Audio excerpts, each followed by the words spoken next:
Dostlar salam, Victrix V2 Pro qazanını qoşmuşuq. Burada sistem metal borulardan yığılıb, köhnə sistemdir. Üzərinə maqnitli filtr qoymuşuq. Belə də filtrimiz var və iki nasosumuz var. Biri birbaşa xətti, hansı ki radiator xəttinə gedir. Digəri isə boileri qidalandırır. Boilerin serpantisindən bağlıdır. 200 litrlik boilerimiz var. Paslanmaz poladdan olan dəynqabımız var və ilk işə salmamız olub.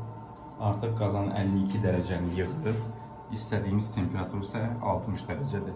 İndi evin daxilinə girib termal kamera ilə boruları və radiatorları yoxlayacağıq. Bu 3-cü mərtəbədir və deməli gediş suyu buradan paylanır. Görə bilərsiniz ki, T şəkilli borudan radiatorlar paylanır. Radiatorların qabağında taxta olduğuna görə onu yarımçıq görə bilərsiniz. Termal görüntüsünü bu artıq bütöv radiatordur. Burada 52 dərəcəyə qədər istiliyi var. Bu sağ xəttdə axırıncı radiatordur və burada da 50 dərəcə var. Sonuncu radiatorlarda bunda hava çıxarda bildik. Burada da görə bilərsiniz ki 53-55 dərəcə dəyişilir.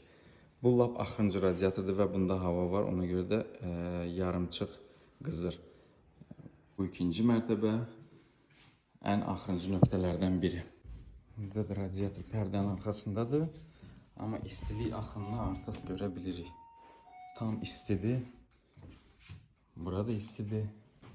Artıq qazan istilik sistemini qızdırdı. Biz boileri işə saldıq. İstilik sistemi nasosu söndü. Boiler işə düşdü. Burada onun indikatoru da var. İndi qazan maksimal gücünə çıxıb boileri qızdırmağa başlayacaq.